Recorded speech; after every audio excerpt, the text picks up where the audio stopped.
नमस्कार, साखरकर स्वीट किचनमध्ये आपले स्वागत आहे. अगदी घरच्या घरी म्हणजे आपल्या घरच्या जेवढं सामान आहे, साहित्य आहे, त्याच साहित्यामध्ये मसाल्यामध्ये आपल्याला शाही मटर पनीर मसाला कसा बनवायचा हे आज मी तुम्हाला दाखवणार आहे. चला तर मग सुरुवात करूया. इथे गॅसवर मी एक कढई ठेवली आहे. कढईमध्ये थोडंसं तेल घालून घ्यायचं आहे. तेल गरम झालं की यामध्ये मी थोडेसे अख्खे गरम मसाले घालून घेणार आहे. त्यामध्ये दालचिनी, वेलची, लवंग आणि मिरी. आणि इथे मी 2 मोठे कांदे बारीक असे पातळ असे लांब चिरून घेतलेले आहेत. ते छान असे आपल्याला ब्राऊन होईपर्यंत परतवून घ्यायचे आहेत.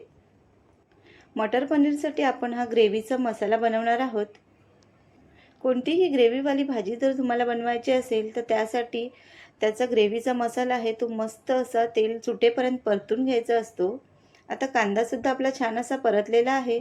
त्यामध्ये मी मोठे 2 टोमॅटो घेतलेले आहेत. ते सुद्धा लांबट असे कापून यामध्ये छान असे परतवून घ्यायचे आहेत. आपल्याला हे छान असे वाफेवरती 5 मिनिटासाठी शिजवून घ्यायचे आहेत. मस्त तेल सुटेपर्यंत हे बघा छान असे कांदा टोमॅटो आपले शिजलेले आहेत. मस्त मऊसर असे झालेले आहेत. आता हा मसाला आहे तो आपल्याला मिक्सरमधून थंड झाल्यावर बारीक करून घ्यायचा आहे. आणि त्याच कढईमध्ये आता परत एकदा मी थोडंसं तेल घालणार आहे. आणि त्या तेलामध्ये आपल्याला मी इथे 100 ग्रॅम एवढं पनीर घेतलेलं आहे. त्याचे बारीक पीसेस केलेले आहेत. ते आपल्याला मस्त असं फ्राय करून घ्यायचं आहे. थोडंसं बदामी रंगावरती आपल्याला हे पनीर फ्राय करून घ्यायचं आहे. अगदी 2 ते 3 मिनिटामध्ये मस्त आपलं पनीर फ्राय होतं. तर हे बघा आता हे पनीर आपलं फ्राय झालेलं आहे. ते काढून घेणार आहे मी. तोपर्यंत जो आपण कांदा टोमॅटोचा मसाला बनवलेला तो आता मी एका मिक्सरच्या भांड्यामध्ये त्याची मस्त अशी ग्रेव्ही करून घेणार आहे. हे बघा मी थोडंसं पाणी घातलं आणि त्याची छान अशी पेस्ट बनवून घेतली आहे. आता त्याच कढईमध्ये थोडंसं तेल घेतलेलं आहे. त्या तेलामध्ये अर्धा चमचा एवढं जिरं घालून घेणार आहे. एक तेजपत्ता घालायचा आहे आणि आपण जो आता मसाला बनवला होता कांदा टोमॅटोचा तो या तेलामध्ये पूर्ण सगळा घालून घ्यायचा आहे. थोडंसं मिक्सरच्या भांड्यामध्ये पाणी घालायचं आहे आणि ते पाणीसुद्धा या मसाल्यामध्ये घालून घ्यायचं आहे आणि छान असा मस्त असा मसाला आपल्याला परतवून घ्यायचा आहे.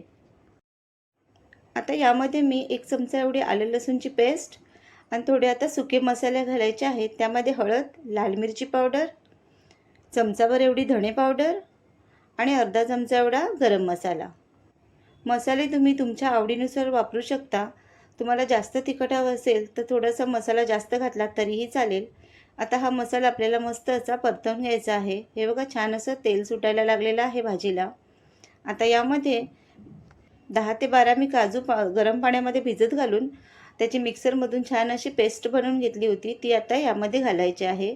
यामुळे भाजीला एकदम सुपर अशी टेस्ट येते. हे बघा मस्त आपला मसाला तयार झालेला आहे. आता यामध्ये हिरवे वाटाणे आणि जे आपण फ्राय केलेलं पनीर होतं त्या पनीरचे तुकडेसुद्धा यामध्ये घालून घ्यायचे आहेत. आणि छान असे हिरवे मटर आणि पनीर मस्त असं या ग्रेव्हीमध्ये परतवून घ्यायचं आहे. तुम्हाला जर थोडीशी पातळ हवी असेल ग्रेव्ही तर त्यामध्ये थोडासा पाण्याचा वापर तुम्ही करू शकता. चवीनुसार मीठ घालायचं आहे. आणि ही भाजी आपल्याला आता मस्त अशी परतवून घ्यायची आहे. परत एकदा मीठ पूर्णतः सगळं भाजीमध्ये मिक्स झालं पाहिजे अशा हिशोबाने आपल्याला ही भाजी छान अशी परतवून घ्यायची आहे. भाजीला एक उकळी आली की ते आपल्याला वाफेवरती परत एकदा शिजवून घ्यायचे आहे. तर 7 ते 8 मिनिटामध्ये मस्त अशी भाजी आपली शिजली जाते. 7 ते 8 मिनिटानंतर तुम्ही बघू शकता मस्त भाजीला तेल सुटलेलं आहे आणि आपला हा शाही मटर पनीर मसाला तयार झालेला आहे.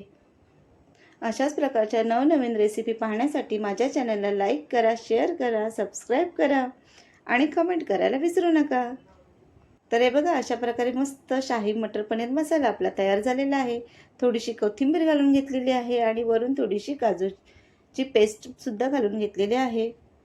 चला तर मग भेटूया आपण अशाच प्रकारच्या नवनवीन रेसिपीमध्ये. तोपर्यंत बाय बाय.